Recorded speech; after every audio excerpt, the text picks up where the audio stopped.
Toen Galilei in de 17e eeuw ontdekte dat de aarde om de zon draaide in plaats van omgekeerd, was dat voor veel mensen een grote schok. Zij hadden tot dan toe de overtuiging gehad dat de mens in het centrum van de kosmos stond en zij hadden daarop ook hun gehele levensovertuiging gebouwd en nu bleek dat ineens niet het geval te zijn. De theorie van Foucault kan men verduidelijken door vast te stellen dat hij eigenlijk met betrekking tot de cultuur een soort van Galilei-standpunt inneemt. Immers met name sinds de tijd van Galilei heeft men eigenlijk, wat de cultuur betreft en de maatschappij, gedacht dat de mens daar wel in het centrum stond. Hij heeft ze tenslotte gemaakt. En Foucault ontkent dit. Niet het subject telt in de cultuur, zegt hij, maar de structuur, het algemene. Iets wat op zich al te begrijpen is, als men bedenkt dat de regels volgens welke men zich gedraagt voor verreweg het grootste deel al uitgevonden waren voordat men werd geboren. En dat de naam van de uitvinder ons volstrekt onbekend is. Nu kan men Foucault met Galilei vergelijken, maar in een ander opzicht kan men Chomsky ook met Galilei vergelijken, omdat hij in de taalwetenschap, de linguïstiek, zijn vak, een geweldige revolutionerende werking heeft gehad over de gehele wereld. Chomsky heeft in de linguïstiek een ware omwenteling veroorzaakt. En het interessante is nu dat de theorieën van Chomsky in precies de tegenovergestelde richting wijzen als de theorieën van Foucault. Chomsky zet het subject veel meer in het centrum. Bij de confrontatie dus van deze twee geheel verschillende denkers is het verder goed om te bedenken dat zij beide ook erg verschillend werk doen. Foucault is een cultuuronderzoeker, Chomsky is een taalonderzoeker. Of nog anders gezegd, Foucault interesseert zich erg voor de geschiedenis van de wetenschappelijke taal. Chomsky interesseert zich erg voor de taal die we gebruiken, de dagelijkse taal. Het is op zich interessant, en misschien ook niet toevallig, dat het debat tussen deze twee pas echt fel en spannend wordt in de tweede helft als het gaat over de politiek. Toch is het geloof ik goed dat er een stuk theorie aan vooraf gaat. Want in een discussie over filosofie en maatschappij gaat het er tenslotte niet om welk toevallig politiek standpunt bepaalde denkers innemen, maar is het natuurlijk van groot belang om te zien vanuit welke argumenten, of ze dat zullen doen. Het is misschien ook wel leuk dat deze discussie plaatsvond in de hal van het auditorium van de Technische Hogeschool in Eindhoven. Een discussie namelijk tussen twee filosofen, twee onderzoekers, wier werk zich kenmerkt door een grote precisie, een grote gedetailleerdheid en ook een grote helderheid. En verder vond ik het wel symbolisch dat het plaatsvond in een ruimte met veel glas. Binnen- en buitenwereld liepen door elkaar. Tijdens de uitzending zag je het verkeer buiten rijden. Symbolisch inderdaad omdat de relatie tussen binnen- en buitenwereld voorop staat in dit eerste stuk van het 4e filosofendebat over menselijke natuur en ideale maatschappij.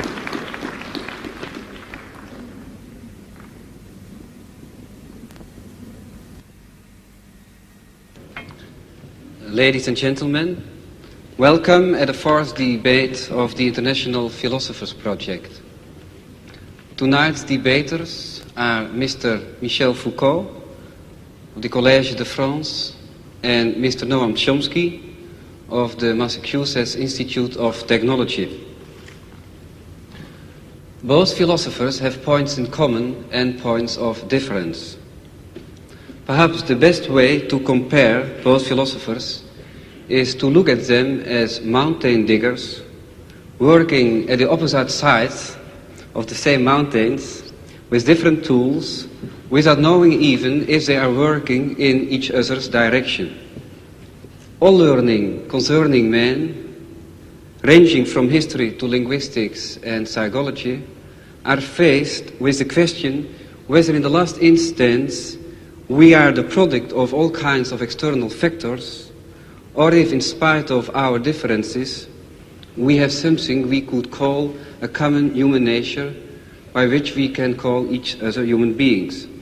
So my first question is to Mr. Chomsky, because you, Mr. Chomsky, employ often the concept of human nature, and even in this connection you are using terms like innate ideas and innate structures. Which arguments can you derive from linguistics in order to give such a central position to this notion of human nature? Well, let me begin in a slightly technical way. A person who's interested in studying language is faced with a very definite empirical problem. He's faced with an organism, a mature, let's say adult speaker, who has somehow acquired an amazing range of abilities which enable him in particular to say what he means, to understand what people say to him, to do this in a fashion that I think it's proper to call highly creative. Now, the person who's acquired this intricate and highly articulated and organized collection of abilities, the collection of abilities that we call knowing a language, that person has been exposed to a certain experience. He has been presented in the course of his lifetime with a certain amount of data, of direct experience with the language. And we can investigate the data that's available to this person. And having done so, in principle, we're faced with a very clear and a reasonably clear and well-delineated scientific problem, namely the problem of accounting for the gap between the really quite small quantity of data, small and rather degenerate quantity of data that's presented to the person, to the child, and the very highly articulated, highly systematic, profoundly organized, resulting knowledge that he somehow derives from this data. Furthermore, even more remarkable, we notice that in a wide range of languages, in fact all that have been studied seriously, there are remarkable limitations on the kinds of system that emerge from the very different kinds of experience to which people are exposed. Well, there's only one possible explanation for, what one can say in a rather schematic fashion, for this remarkable phenomenon, namely the assumption that the individual himself contributes a good deal, an overwhelming part, in fact, of the general schematic structure and perhaps even of the specific content of the knowledge that he ultimately derives from this very scattered and limited experience. That is, to put it rather loosely, the child must begin with the knowledge, certainly not with the knowledge that he's hearing English or Dutch or French or something else, but he does start with the knowledge that he's hearing a human language of a very narrow and explicit type that permits a very small range of variation. And it's because he begins with that highly organized and very restrictive schematism that he's able to make the huge leap from scattered and degenerate data to highly organized knowledge. And I would claim then that this instinctive knowledge, if you like, this schematism that makes it possible to derive complex and intricate knowledge on the basis of very partial data, is one fundamental constituent of human nature. But then I assume that in other domains of human intelligence and other domains of human cognition and even behavior, something of the same sort must be true.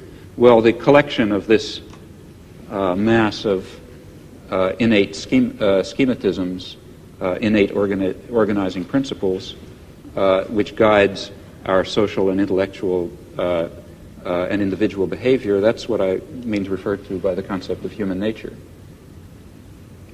Well, Mr. Foucault, if I'm thinking at your books like Histoire de la folie et Les mots et les choses, I got the impression that you are working on a completely different level and also just with an opposite aim, opposite goal. If I'm thinking about the word schematism in relation to human nature, then you are just trying to work out that there are in several periods, several schematisms. What do you think about this? Well, if you permit, I will answer in French, because my English is so bad that I would be ashamed to answer in English. Là, il est vrai que je me méfie un peu de cette notion de nature humaine. Mais je m'en méfie pour la raison suivante. Je crois que parmi les concepts parmi les notions dont une science peut se servir, il y a évidemment des notions qui sont d'un niveau, qui ont une élaboration, qui est une fonction différente.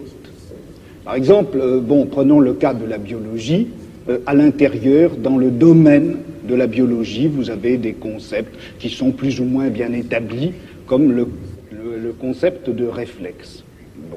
Et puis, vous avez d'autres notions qui sont en quelque sorte des notions périphériques. Des notions périphériques qui ne jouent pas un rôle en quelque sorte organisateur à l'intérieur de la science, des concepts qui ne sont pas des instruments d'analyse, des concepts qui ne sont pas descriptifs non plus. Ce sont des notions en quelque sorte qui servent simplement à indiquer des problèmes ou encore qui servent à indiquer des domaines d'objets à étudier. Prenez par exemple, il y a une notion comme ça qui, je crois, été très importante dans l'histoire de la biologie. C'est tout simplement la notion de vie. Bon, au XVIIe ou au XVIIIe siècle, les gens qui étudiaient la nature ne se servaient pas du concept de vie. Ils classaient les êtres naturels, qu'ils soient vivants ou non vivants, dans une espèce de grand tableau ou de grande hiérarchie. La vie était une notion dont ils ne se servaient pas et dont ils n'avaient pas besoin. Et puis, à la fin du XVIIIe siècle, un certain nombre de problèmes se sont posés, comme par exemple les problèmes de l'organisation intérieure de ces êtres dont on avait fait la classification. Ou bien encore, avec les progrès du microscope, le microscope d'Amici, on a vu apparaître tout un tas de phénomènes qui n'avaient pas été jusque-là encore perçus et dont les mécanismes, dont le fonctionnement n'était pas encore clair. Les progrès de la chimie ont fait également apparaître les problèmes concernant les rapports entre les réactions chimiques et les processus physiologiques de l'organisme. Et voilà que tout un domaine d'objets est apparu, domaine d'objets absolument nouveau pour le biologiste, et c'est cela qui a été appelé la vie. Et la vie, c'était une notion qui servait à indiquer le champ des objets et des domaines nouveaux que la science avait à parcourir. Bon, et je dirais, comme ça, en historien des sciences, si vous voulez, que la notion de vie a été un indicateur épistémologique, un index des problèmes à parcourir, et je me demande si on ne pourrait pas dire la même chose de la nature humaine. Foucault vergelijkt dus het begrip menselijke natuur van Chomsky met het begrip leven in de biologie en in de geschiedenis van dat vak. En hij doet dat omdat hij dat begrip menselijke natuur eerder ziet als een aanwijzing voor een onderzoeksprogramma dan als een aanwijzing voor het feit dat de mens uit zichzelf zo verschrikkelijk veel klaar zou kunnen spelen. Voor hem is dat begrip menselijke natuur eigenlijk een soort van wetenschappelijk boodschappenlijstje en niet meer dan dat. En Chomsky wil dit wel accepteren als maar duidelijk is dat vakken als biologie, fysiologie en neurologie voorlopig nog helemaal niet over de middelen beschikken om die menselijke natuur en dat taalvermogen adequaat te kunnen beschrijven. Vrij vroeg is het debat zo aangeland op een punt waar het gespreksleider elders de grootste moeite zal kosten om de partners met elkaar in contact te houden. Voor een deel ligt het natuurlijk aan de taal die ze spreken, maar voor een veel groter deel ligt dat aan het feit dat Chomsky en Foucault ieder in een verschillende denkwereld zitten, zodat hun begrippen heel gemakkelijk langs elkaar heen glijden. We krijgen eigenlijk het merkwaardige schouwspel te zien van twee breinen die gelijktijdig aan het denken zijn en om de beurt een begrip oppikken uit het betoog van de ander, om dit begrip dan vervolgens te belichten vanuit hun eigen denksysteem. Daarbij speelt dus voor Chomsky een grote rol dat begrip creativiteit, waarover nu een heel groot stuk van het debat zal gaan. Voor Chomsky is creativiteit eigenlijk een kenmerk van alle mensen. Iedereen werkt ermee. De verkeersdeelnemer, die ter plaatse in een onverwachte situatie moet gaan bedenken wat hij zal doen. De opvoeder, die niet terug wil vallen op autoritaire gedragspatronen en tegenover een lastige pupil zelf nieuw gedrag moet uitvinden. Maar vooral geldt deze creativiteit voor het kind dat een taal leert en dat daarbij merkwaardigerwijze leert om zelf nieuwe taal te produceren, te maken. Foucault staat daar tegenover.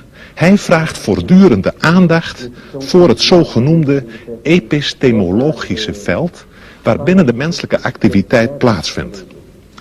Dit epistemologische veld, oftewel episteme, wordt in het profiel omschreven als het geheel van niet bewuste regels die de algehele organisatie van onderling gescheiden velden van kennis beheersen. Foucault spreekt ook over tableau, hij noemt het ook systeem van elementen en in het debat valt ook het woord grille, tralie of rooster. We kunnen misschien het best spreken van een netwerk waarbinnen iedereen in een bepaalde cultuur denkt of hij wil of niet. Het zijn eigenlijk regels waaraan het denken van iedereen gehoorzaamt en met behulp waarvan iedereen zoekt naar bepaalde identiteiten, samenhangen enzovoort. En dit netwerk nu is niet de uitvinding van bepaalde individuen. Het bepaalt veel eer de regels van de denken- en doegewoonten, van het denken- en doespel dat we cultuur noemen en waaraan ieder individu eigenlijk onderhorig is. Een dergelijk netwerk is ook geen ding of idee, maar het ligt precies tussen ding en idee in. En de geschiedenis van het denken is dan voor Foucault ook niet de geschiedenis van ideeën, of zelfs zoiets als de ontwikkeling van de geest of iets dergelijks, maar veel eer de afwisseling van discontinue transformaties, van discontinue overgangen van het ene netwerk naar het andere. Dat is dus een heel andere aanzet dan die van Chomsky, bij wie die creativiteit in het centrum staat. En het is duidelijk dat we op dit punt bij Foucault weer diezelfde onttroning van het subject tegenkomen, waarover we in verband met Galilei in het begin reeds gesproken hebben. De filosofie van Foucault is een filosofie waarbij de filosoof zelf eigenlijk voortdurend uit het beeld verdwijnt. Ja, paradoxaal genoeg zou je moeten zeggen, het is eigenlijk een filosofie zonder filosoof en je moet dit ook nog generaliseren, want de mens is bij Foucault in zekere zin de grote afwezige in zijn eigen cultuur. En het is in dit verband dan ook heel begrijpelijk dat Foucault nogal fel en afwijzend reageert wanneer de gespreksleider belangstelling begint te vertonen voor privéaspecten van zijn bestaan. Wanneer Foucault debatteert, dan gaat het over alles, behalve over Foucault zelf. Dit dus ter introductie op dit volgende, vrij uitvoerige theoretische stuk van het debat, dat eigenlijk maar voortdurend allerlei aspecten van één hoofdvraag behandelt, en wel de vraag: in hoeverre is de mens in staat iets nieuws te ontdekken, en als dat zo is, hoe moeten we het dan begrijpen? Het lijkt mij een erg relevante vraag, zeker als we bedenken dat we nogal wat nieuwe vormen van gedrag, kennis en wetenschap nodig zullen hebben, willen we het er in onze wereld met elkaar levend afbrengen. We nemen nu de draad weer op waar Foucault toelicht waarom hij aan de creativiteit van het individu in de geschiedenis niet zoveel aandacht besteedt. Dans l'histoire traditionnelle des sciences, on accorde en effet le maximum, enfin la tradition veut qu'on accorde le maximum à la créativité des individus. L'histoire des sciences, jusqu'à ces dernières années, consistait essentiellement à montrer en quoi un individu, que ce soit Newton ou que ce soit Mendel, peu importe, avait été effectivement le créateur ou le découvreur plutôt d'une vérité qui était là, inscrite dans les choses et dans le monde, et que personne avant eux n'aurait vu. Le postulat qu'il y a, je crois, qui dort en quelque sorte sous l'histoire des sciences traditionnelles, c'est ceci, c'est que la vérité est là pour être connue et que pourtant l'esprit de l'homme, par la suite, par l'effet d'un certain nombre d'inhibitions ou d'obstacles, n'est pas parvenu à voir cette vérité.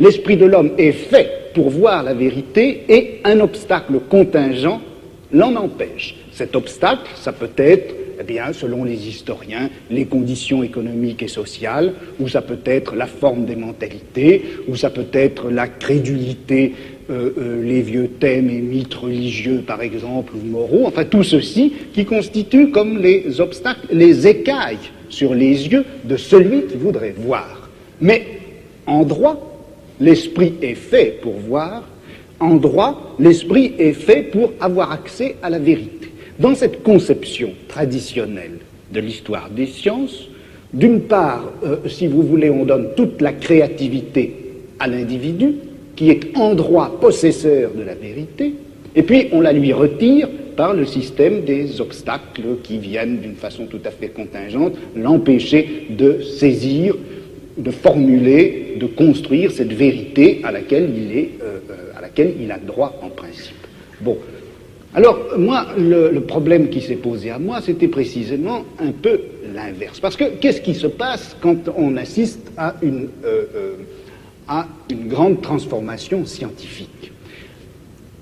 Dans une transformation scientifique, comme par exemple la naissance de la biologie au milieu du XVIIe siècle, ou la naissance de la philologie à la fin du XVIIIe, au début du XIXe. C'est vrai qu'un certain nombre d'obstacles, un certain nombre de préjugés, un certain nombre d'idées toutes faites tombent et viennent à disparaître. Mais ce qui m'a frappé, c'est que une science, au moment où elle naît, non seulement se débarrasse d'un certain nombre d'obstacles et d'obscurités, mais en même temps, elle supprime un certain nombre de savoirs et de connaissances existantes qu'elle occulte, qu'elle cache, comme si elle appliquait une grille nouvelle qui, tout en permettant de faire apparaître des phénomènes jusque-là cachés, cache des connaissances déjà acquises.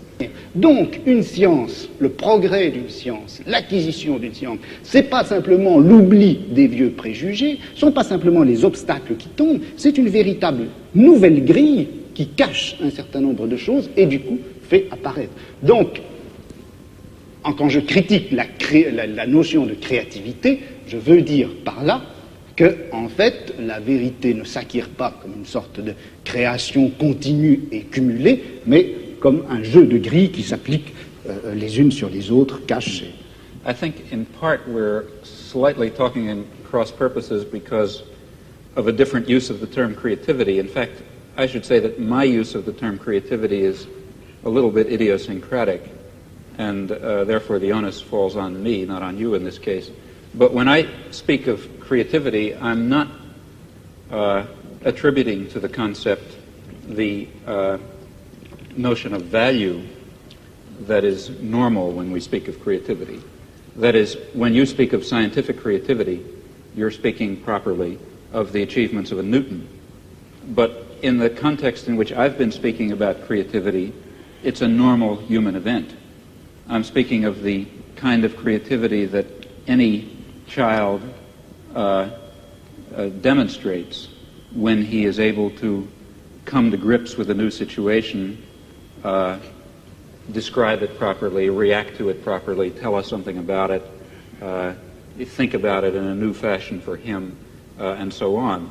These are, I think it's appropriate to call those creative acts, but of course without thinking of those acts as being the acts of a Newton.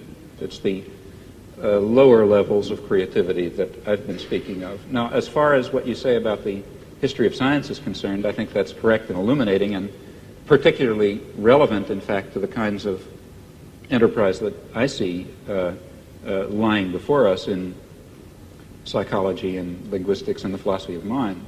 That is, I think there are certain topics that have been, what was your word, depressed or put aside during the scientific advances of the, say, past 2 centuries, century and a half. But now I think we can overcome those, or it's possible to put aside those limitations and forgettings and to bring into our consideration precisely the topics that animated a good deal of the thinking and speculation of the 17th and 18th century, and to incorporate it within a much broader and I think deeper science of man that will give fuller role, though certainly not will not hope to give complete understanding to such notions as innovation and creativity and freedom and production of new new elements of thought and behavior within some system of rule and schematism. Those are concepts that I think we can come to grips with.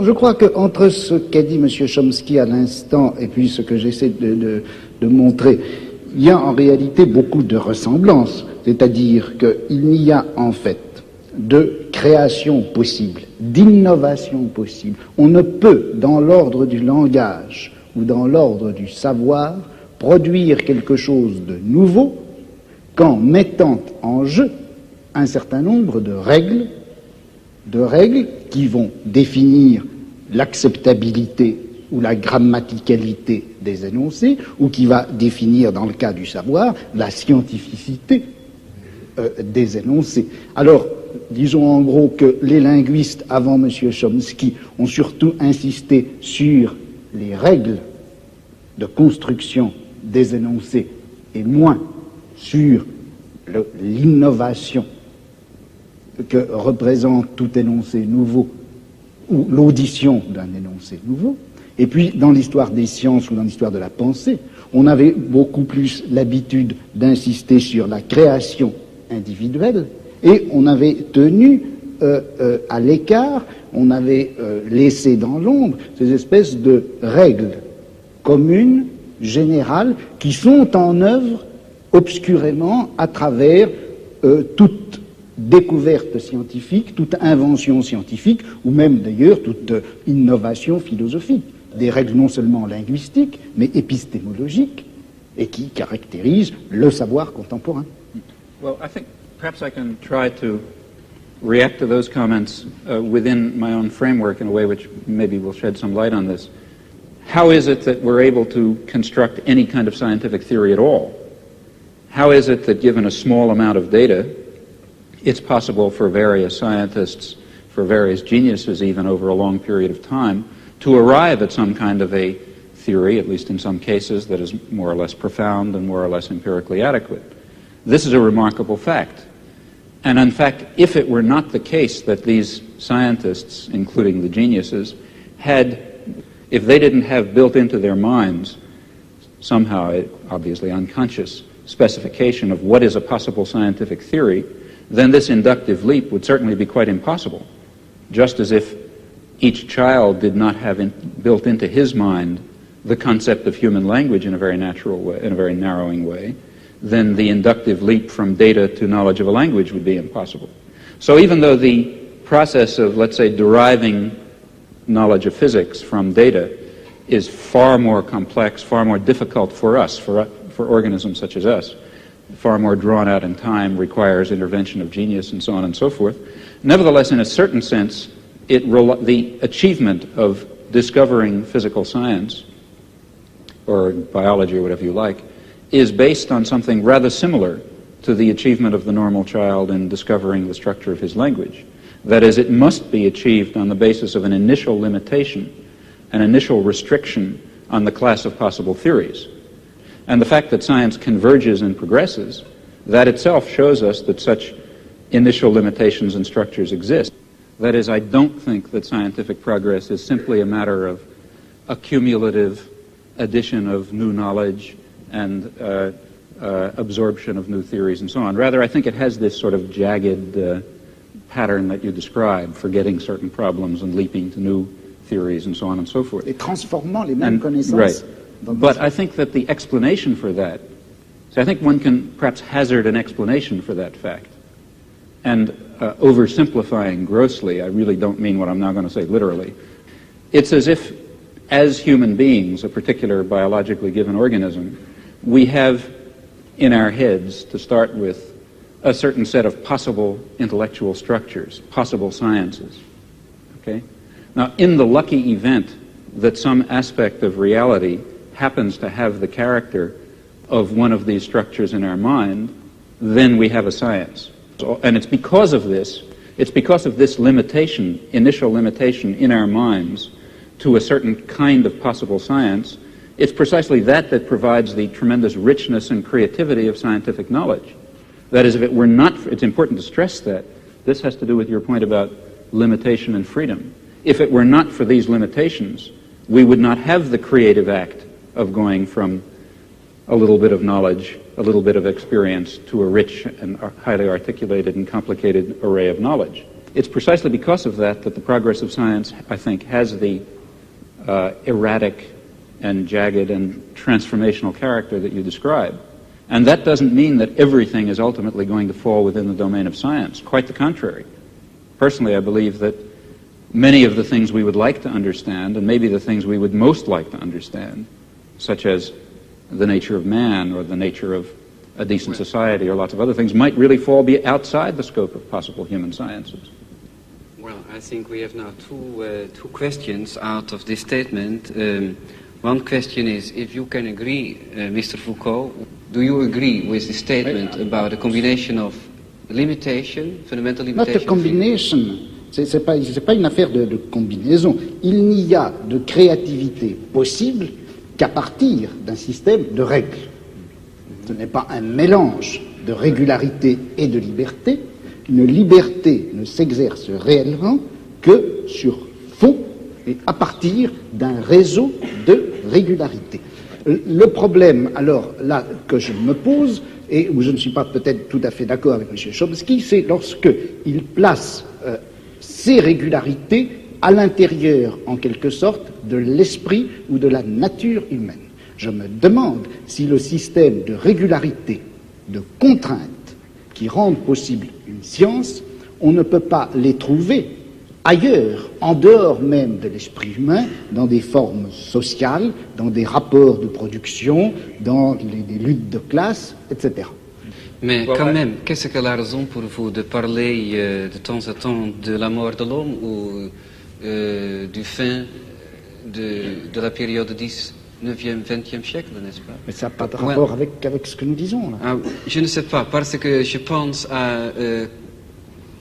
comme vous, je traite d'appliquer, qu'est-ce que vous avez dit, à votre notion anthropologique. Vous avez refusé déjà de parler sur votre propre créativité et liberté, n'est-ce pas? Alors, qu'est-ce qu'elle a raison? Quelles sont les raisons psychologiques, je me demande? Mais quelles sont peut-être... Ah, vous le demandez, mais moi je mais quelles sont les raisons, laissons-nous dire, plus objectives peut-être pour vous, votre conception de savoir, de la connaissance, de la science, pour refuser de répondre à des questions personnelles, n'est-ce pas? Ça a à faire quelque chose avec votre conception de la société. Alors, quand il y a un problème ici pour vous, qu'est-ce que sont les raisons de faire un problème d'une question personnelle? Non, je ne fais pas du tout un problème d'une question personnelle, je fais d'une question personnelle une absence de problème. C'est-à-dire que dans toute l'histoire traditionnelle de la pensée, des idées et des sciences, on s'est toujours posé le problème de savoir à quel âge Newton avait dû être sevré pour concevoir la gravitation universelle. À quelle époque est-ce que Cuvier avait rencontré sa première maîtresse pour pouvoir finalement découvrir les fossiles, l'anatomie comparée, etc.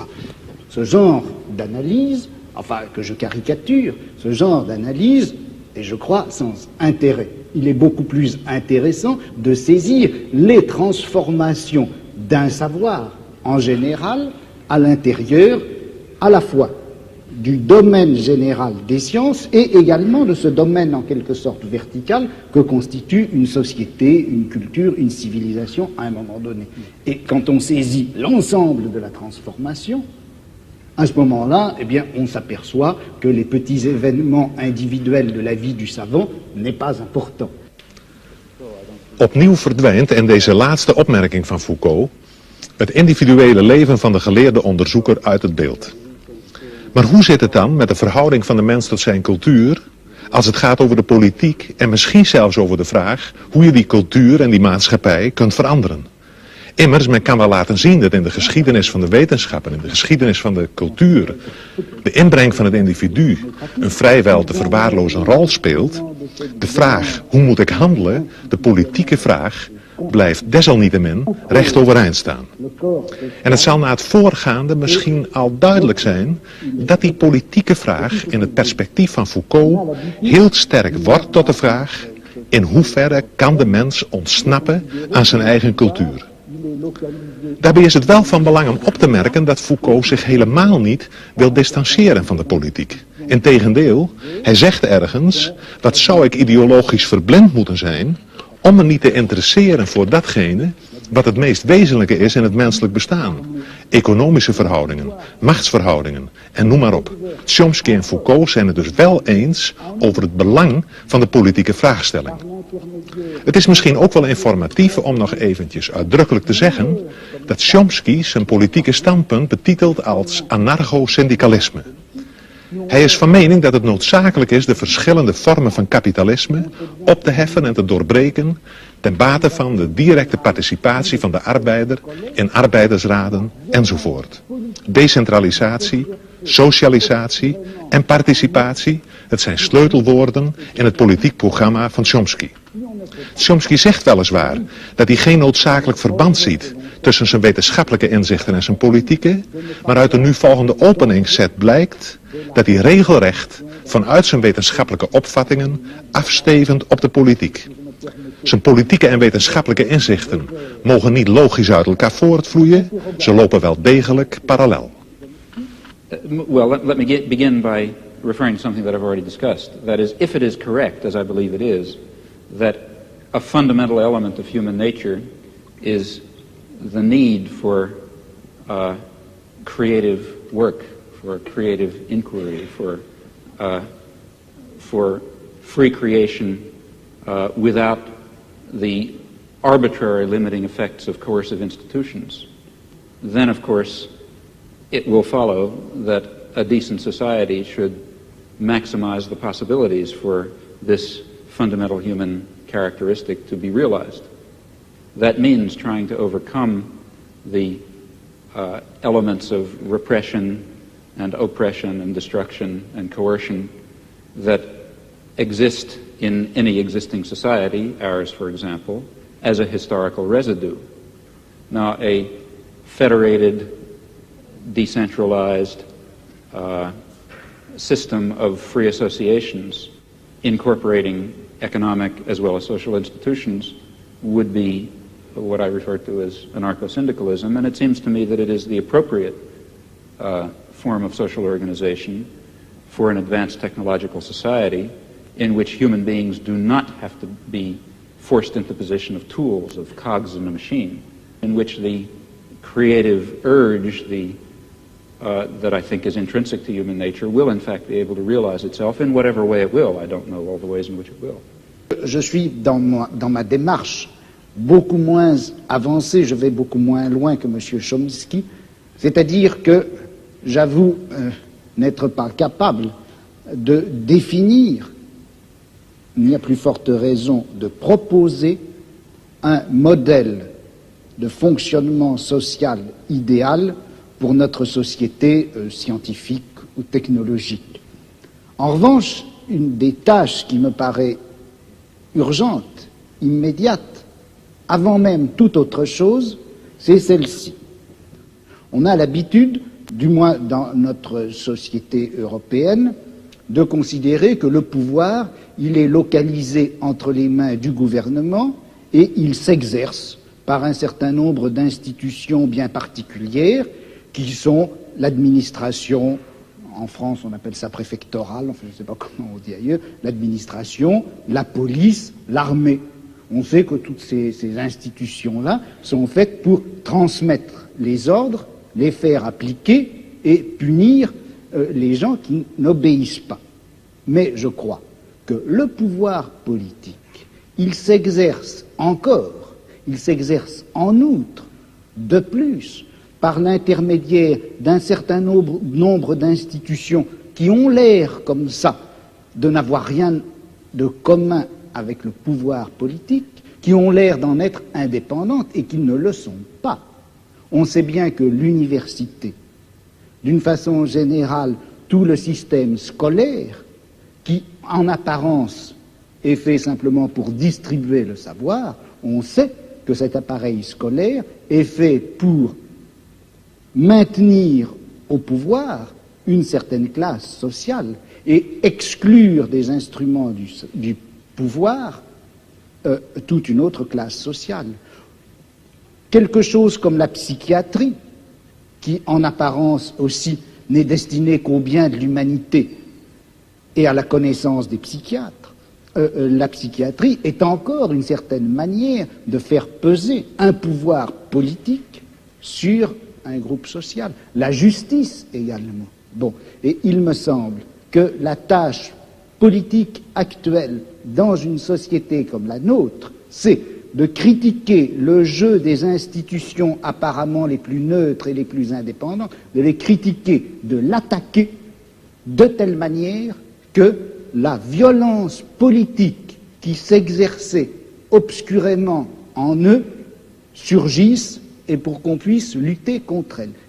À vouloir tout de suite, enfin si on cherche tout de suite à donner le profil et la formule de la société future, sans avoir bien fait la critique de tous les rapports de violence politique qui s'exercent dans notre société, on risque de les laisser se reconstituer, même à travers des formes aussi nobles, apparemment aussi pures que celles du syndicalisme anarchiste.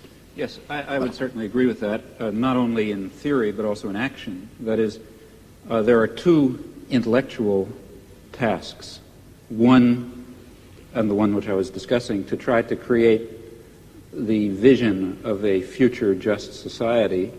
Another task is to understand very clearly the nature of power and oppression and terror and destruction in our own society.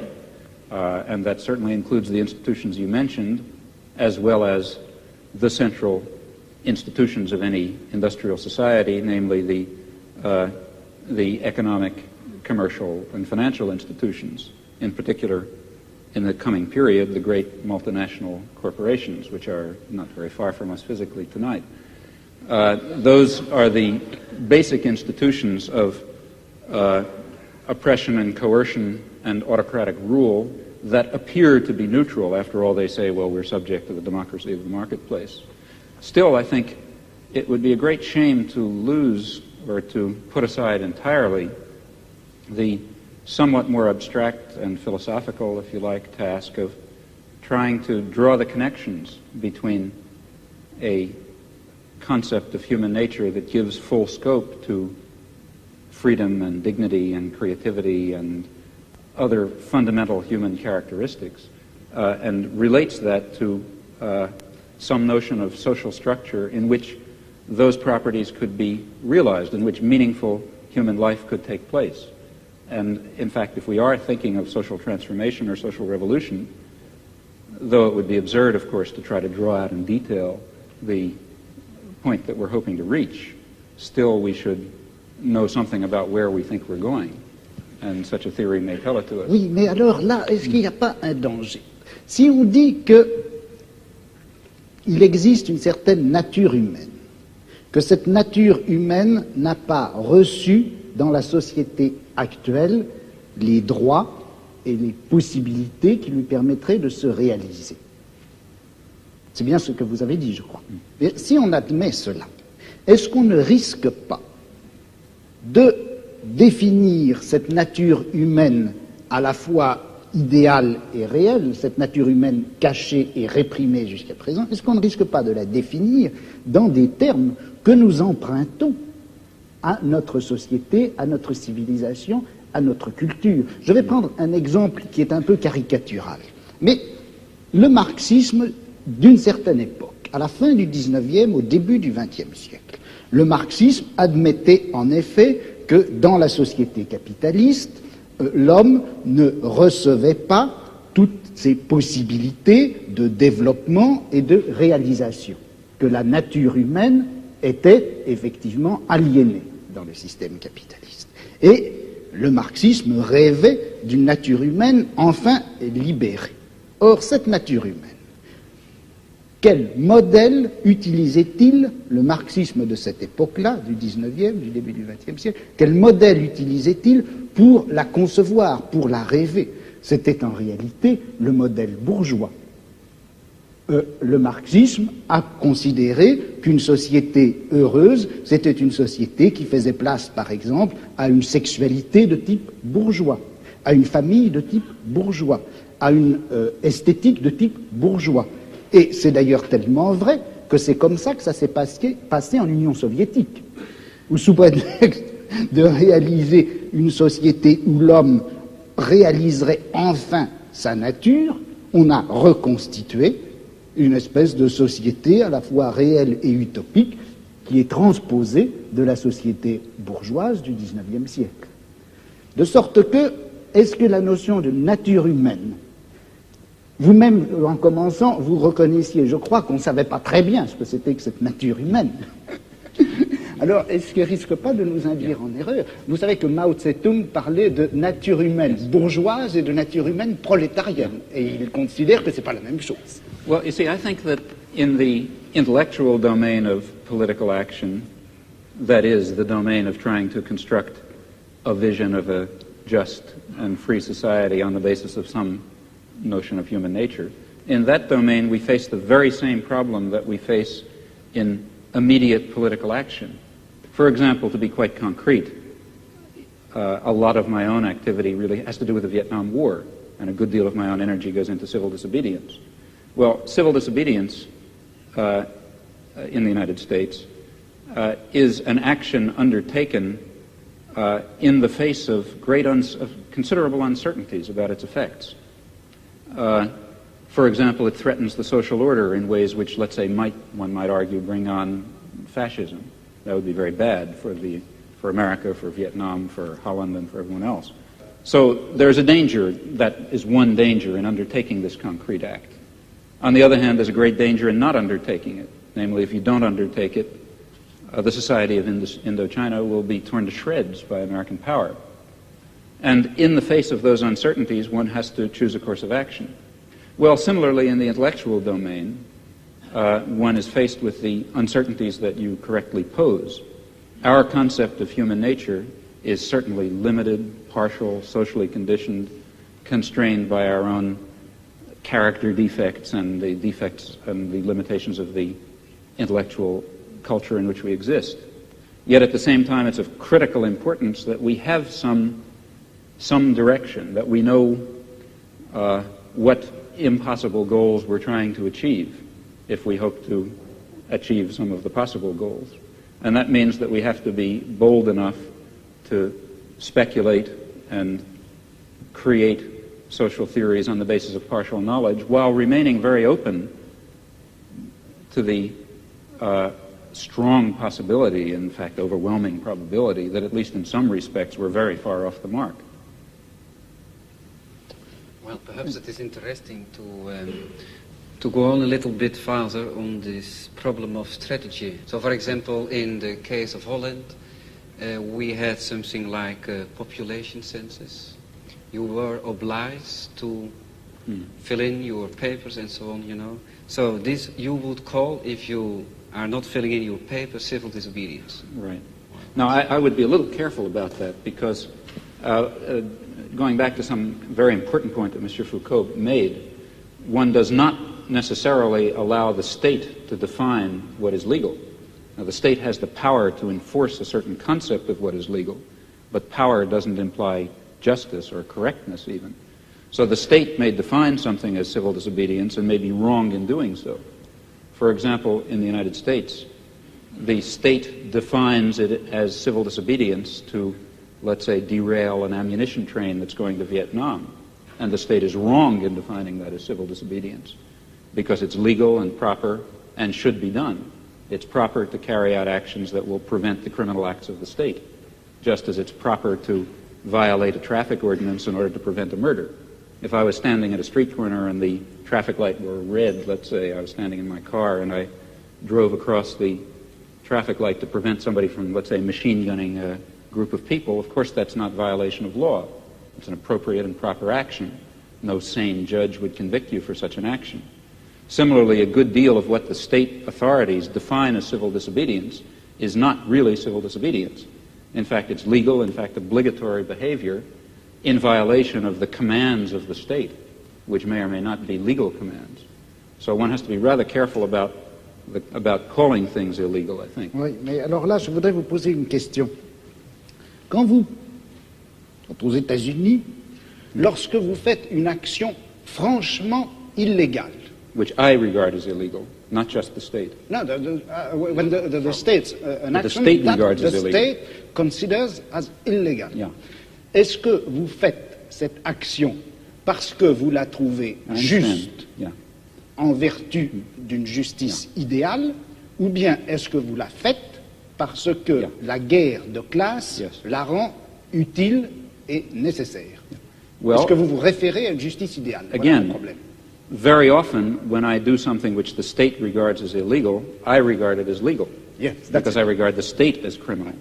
Alors- But in some instances, that's not true. That is, let me be quite concrete about it, and move from the area of class war to imperialist war, where the situation is somewhat clearer and easier.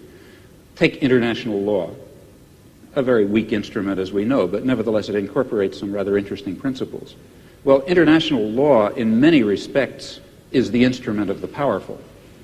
That is, international law permits much too wide a range of international forceful intervention in support of existing power structures that define themselves as states and against the interests of masses of people who happen to be organized in opposition to states. But, in fact, international law is not solely of that kind. And, in fact, there are interesting elements of international law, let's say embedded in the United Nations Charter, which permit, in fact, I believe, require the citizen to act against his own state in ways that the state will falsely regard as criminal.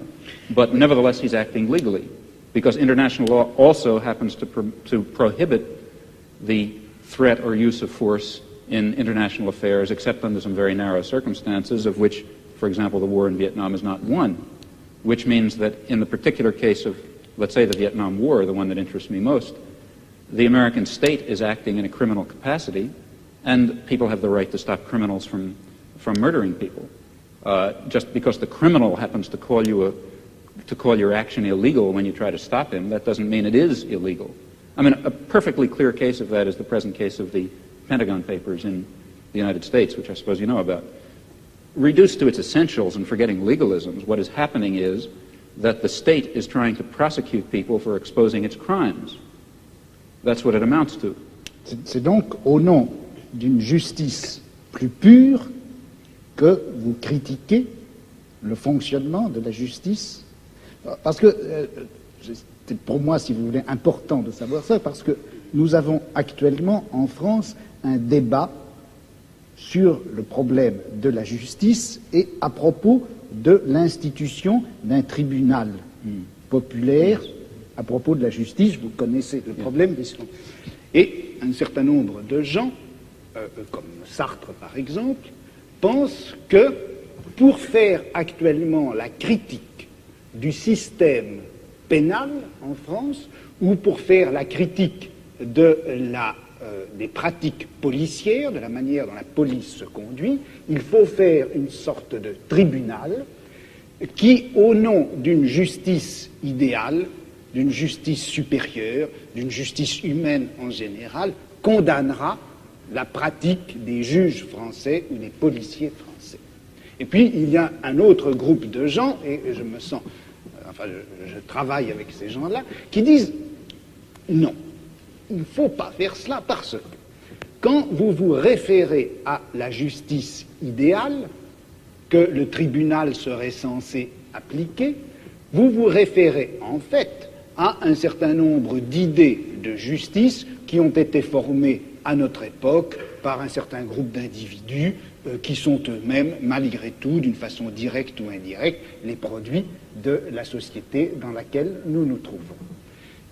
Il faut attaquer les pratiques de la justice, il faut attaquer la police, il faut attaquer les pratiques policières, mais en termes de guerre et non pas en termes de justice. But you see, surely you believe that your role in the war is a just role, that you're fighting a just war, to bring in a concept from another domain.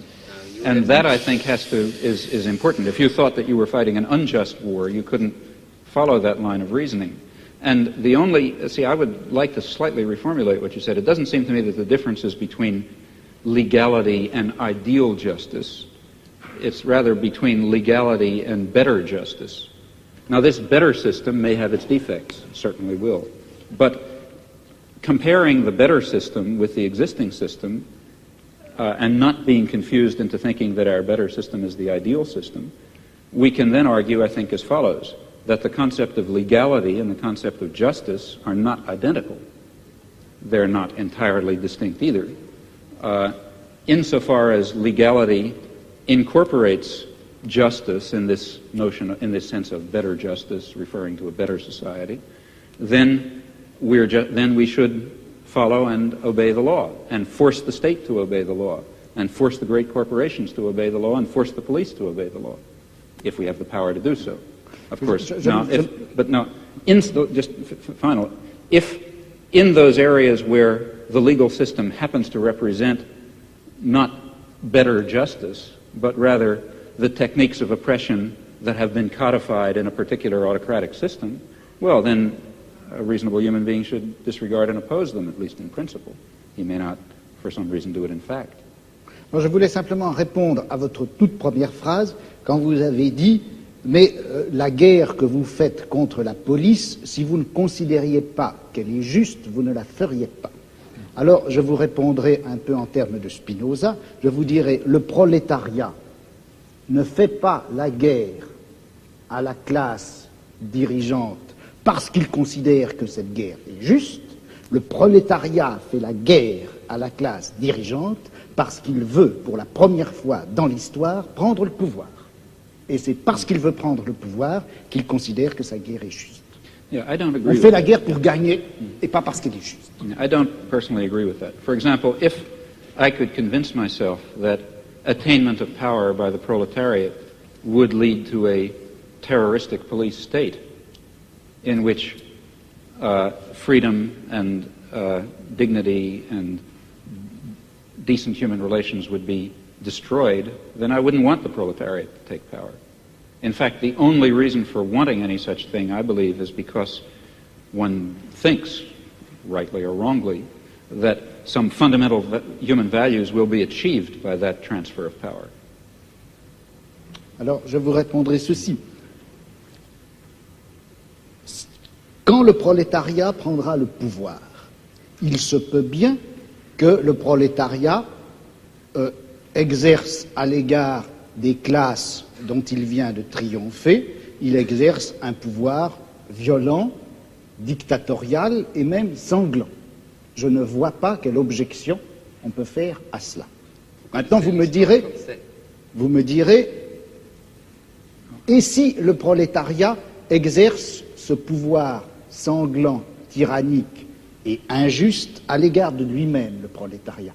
Alors je vous répondrai, ça ne peut se produire que si le prolétariat n'a pas réellement pris le pouvoir, mais c'est que une classe extérieure au prolétariat, ou un groupe de gens intérieurs au prolétariat, une bureaucratie ou les restes de la petite bourgeoisie, etc., s'est emparé du pouvoir. Well, I'm not at all satisfied with that theory of revolution for a lot of reasons, historical and other.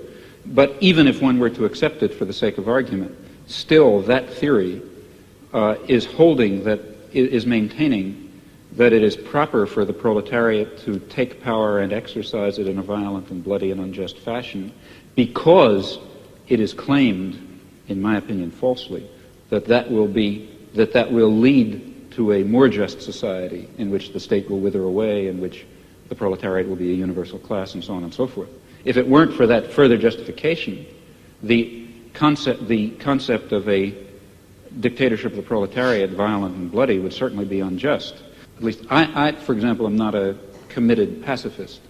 That is, I would not hold that it is under all imaginable circumstances wrong to use violence, even though use of violence is in some sense unjust. I believe that one has to estimate relative injustices. But the use of violence and the creation of some degree of injustice can only itself be justified on the basis of the claim and the assessment, which always ought to be undertaken very, very seriously and with a good deal of skepticism, that this violence is being exercised because a more just result is going to be achieved. If it does not have that grounding, it really is totally immoral, in my opinion. Je ne pense pas que l'idéal de la guerre de classe, enfin le but que se propose le prolétariat en menant la guerre de classe, je ne crois pas qu'on puisse dire, enfin qu'il soit suffisant de dire que c'est une plus grande justice. Ce que le prolétariat veut faire en chassant la classe actuellement au pouvoir et en prenant pour lui le pouvoir, c'est la suppression, précisément, d'un pouvoir de classe en général. Okay. Car le prolétariat... That's the further justification. Hein? That is the further justification. Ça c'est la justification, mais pas en termes de justice, en termes de pouvoir. But it is in terms of justice. It's because the end that will be achieved, it is claimed, is a just end. If no Leninist or whatever you like would dare to say we have a right to take power, let's say we, the proletariat, and then throw everyone else into crematoria, let's say. I mean, if that were the consequence of the proletariat taking power, of course it would not be appropriate. The idea is, and as for reasons I mentioned, I'm skeptical about it, that a period of violent dictatorship, of perhaps violent and bloody dictatorship, is justified because that will mean the submergence and termination of class oppression, a proper end to achieve in human life. Mais il me semble que de toute façon, la notion même de justice fonctionne à l'intérieur de la société de classe comme revendication du côté de la classe opprimée et comme justification du côté de la classe oppressive. I don't agree with that. Et dans une société sans classe, je ne suis pas sûr qu'on ait encore à utiliser cette notion de justice. Yeah. Well, here I really disagree. I think that there is a sort of an absolute basis. If you press me too hard, I'll be in trouble because I can't sketch it out. But some sort of an absolute basis ultimately residing in fundamental human qualities in terms of which a real notion of justice is grounded. And I think that our existing systems of justice I think it's too hasty to characterize our existing systems of justice as merely systems of class oppression. I don't think that they are that. I think that they embody systems of class oppression, and they embody elements of other kinds of oppression. But they also embody a kind of a groping towards the true humanly valuable concept of justice and decency and love and kindness and sympathy and so on, which I think are real. Bon, est-ce que j'ai du temps pour répondre? Oui, Combien? Parce que... 2 minutes. Ben, moi, je dirais que c'est injuste. Absolutely unjust. Non, mais bon, je ne veux pas répondre en si peu de temps.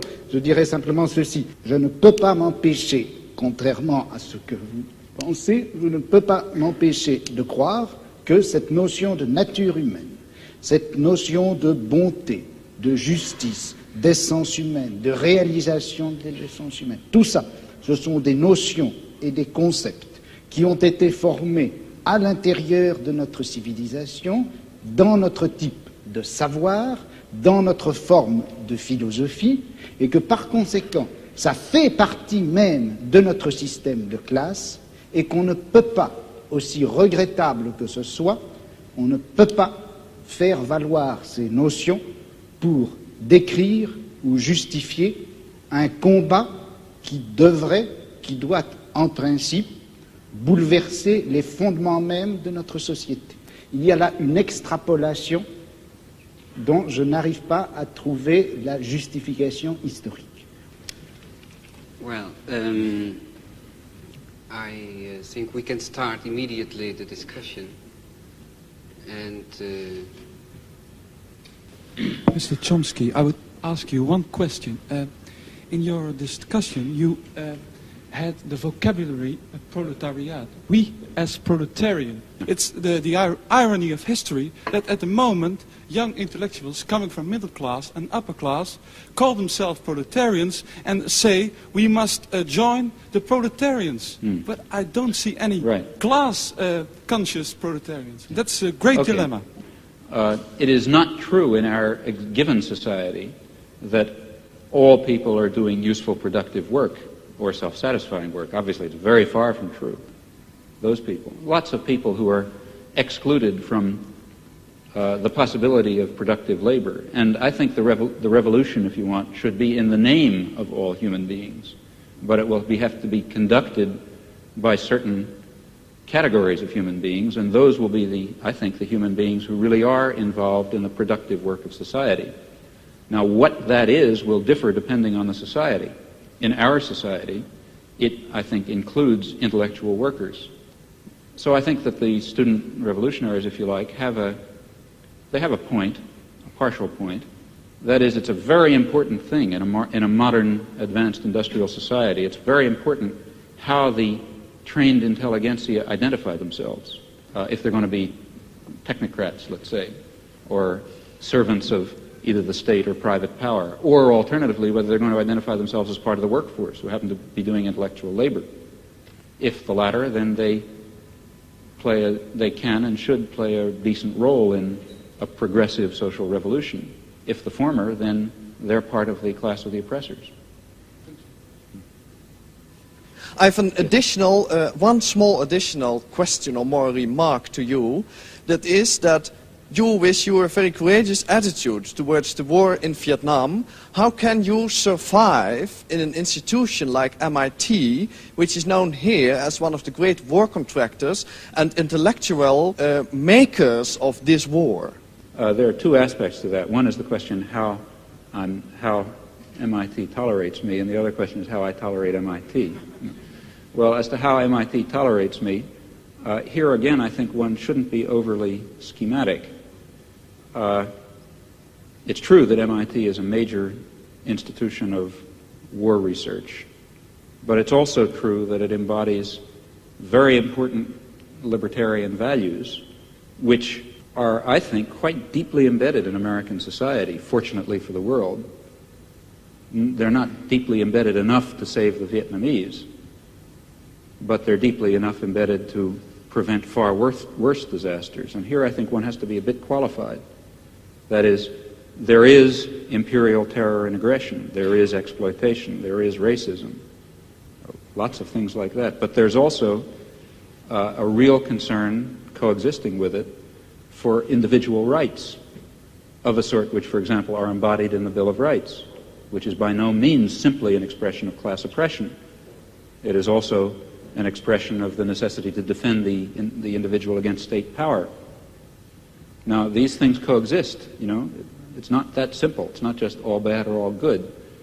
And it's because it's the particular balance in which they coexist that makes it, that makes an institute that produces weapons of war be willing to tolerate, in fact, you know, in many ways even encourage, to be quite honest, a person who's involved in civil disobedience against the war.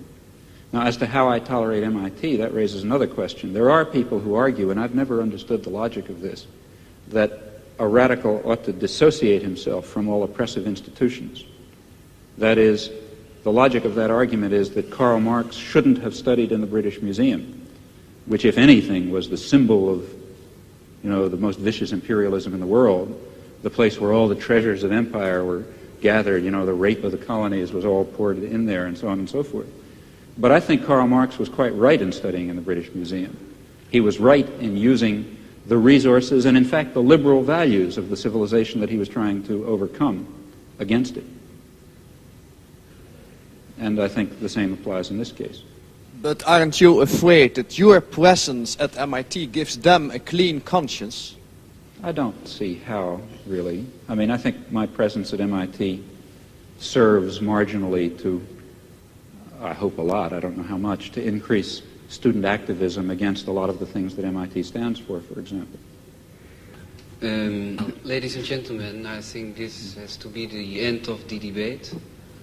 Mr. Chomsky, Mr. Foucault, I thank you very much for your far-going discussion, both the technical, theoretical way as the political way.